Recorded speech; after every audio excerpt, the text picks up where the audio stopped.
El otro día estaba viendo una peli y me percaté de un pequeño detallecito al cual no le había prestado atención antes. Si al Capitán América lo rechazaron tantas veces, de todas las que intentó enlistarse en el ejército, ¿en qué momento al gobierno de los Estados Unidos le pareció una mejor idea enviar a luchar a Forrest Gump? Entonces, y como la vida es una caja de chocolates, hoy les vengo a contar una historia infame.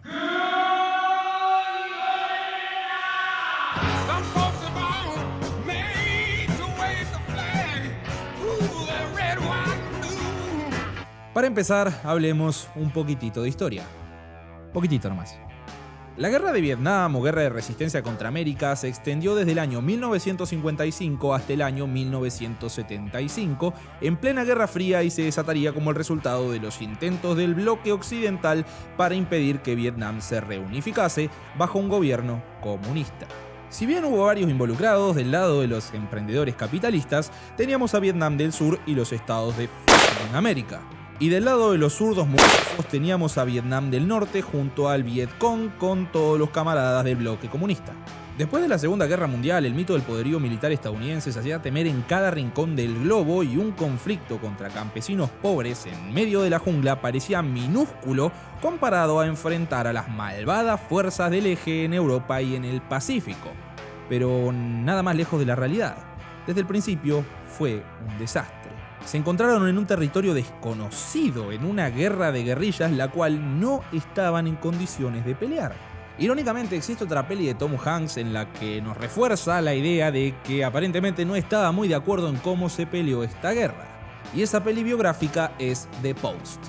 El 13 de junio de 1971, el New York Times publica en primera página un artículo titulado Archivo de Vietnam, rastros del estudio del Pentágono, donde develaba detalles de un informe de 3.000 páginas de análisis y más de 4.000 archivos anexos que señalaban que la participación estadounidense en la guerra de Vietnam se había dado de antes de que fuera de conocimiento público, y que, a pesar de que no llevaba a una victoria, Eisenhower, Kennedy, Johnson y Nixon se venían pasando la papa caliente que representaba la vergüenza de repatriar un Capitán América derrotado.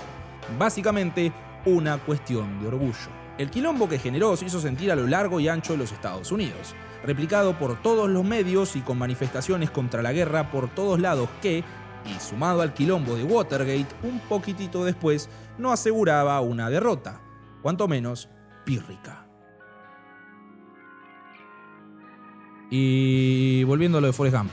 Forrest Gump es una película estadounidense del año 1994 que mezcla tintes de comedia y drama de una manera formidable. Sin embargo, muchos no recuerdan una parte importante del filme, o por lo menos no la consideraron en la forma en la que deberían. Forrest es un hombre de Alabama que sufre un leve retraso madurativo o intelectual, aparte de haber sufrido una discapacidad física en su niñez.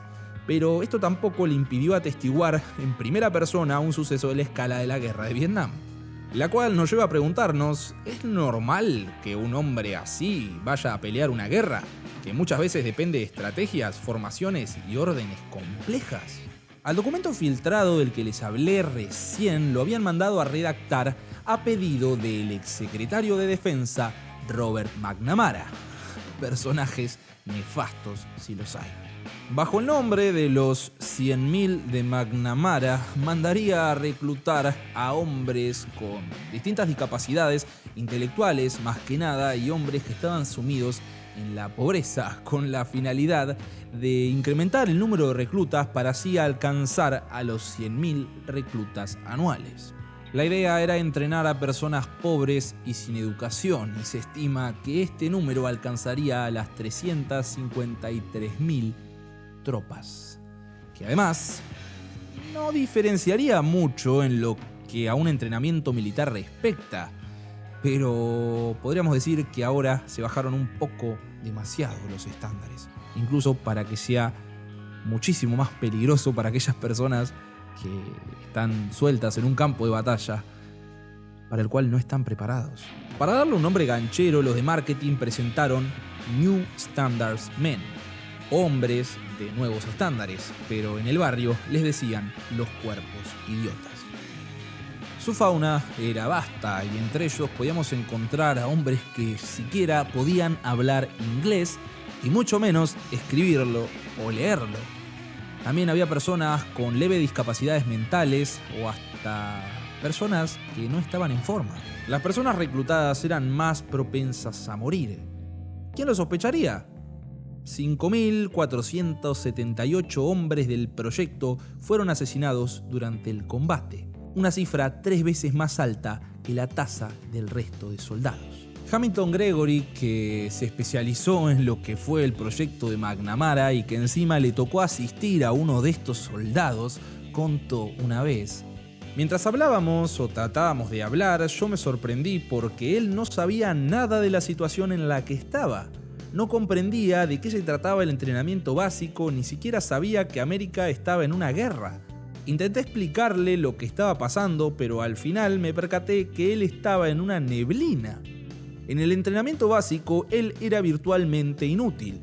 Teníamos que ordenarle su litera todas las mañanas porque él no era capaz de hacerla bajo las especificaciones del ejército. Yo tenía que atar sus botas todas las mañanas hasta que un recluta tuvo la paciencia y se tomó el tiempo para enseñarle esa habilidad. Los motivos de asumir esta irresponsabilidad eran claramente políticos. Creo que a ninguna facción de la sociedad le gustaría la idea de empezar a reclutar en contra de su voluntad a un montón de estudiantes universitarios, principalmente a la clase media. Así que optaron por una especie de darwinismo social en donde mandarían a luchar a aquellos hombres pobres y a aquellos que eran menos inteligentes para matar a 2 pájaros de un tiro. Y no es metafóricamente hablando. McNamara se convenció gracias a lo que por aquel entonces era un complejísimo cálculo computarizado que arrojaba cifras que indicaban que si se incluía a este cuerpo de personas, el éxito iba a ser rotundo. Donde no solo iban a dejar al Vietcong hecho un colador, sino que mientras destripaban a sus compañeros, estas personas iban a aprender nuevas habilidades y de paso iba a aumentar su CI, por lo tanto, cuando regresen al país, de paso iban a ser más inteligentes y esto les iba a dar nuevas oportunidades de trabajo. Es ridículo. Si bien esta política atroz sería abolida en 1971, no sería ni la primera ni la última vez en que lo hicieron. Ya lo habían hecho en la Segunda Guerra Mundial y lo volverían a hacer en Afganistán años después, en donde en la primera bajarían el límite de personas para ser reclutadas a 80 puntos de coeficiente intelectual y en la segunda volverían a ignorar ese límite. ¿Y una minoría tuvo éxito? Efectivamente, pero gracias a un montón de comandantes que tuvieron que ser mucho más comprensivos con estas personas, ya que los alejaron de las zonas de combate y los dejaban haciendo tareas muchísimo más fáciles, y el acompañamiento posterior por parte del Estado sería completamente inexistente, en donde desarrollarían síndromes muy rápido de estrés postraumático. En los 20 años que duró el conflicto, además de las 58.126 bajas y 303 heridos de los Estados Unidos, del lado capitalista sufrieron 321.887 bajas y 1.184.200 heridos. Del comunista, 1.101.446 bajas y 604.200 heridos. Y que en cuanto a bajas civiles, los conteos más nefastos hablan de 2.500.000 personas. Creo que la reflexión de este video es clara. Creo que ningún intento de imposición de un modelo económico le puede costar la vida a 4 millones de personas.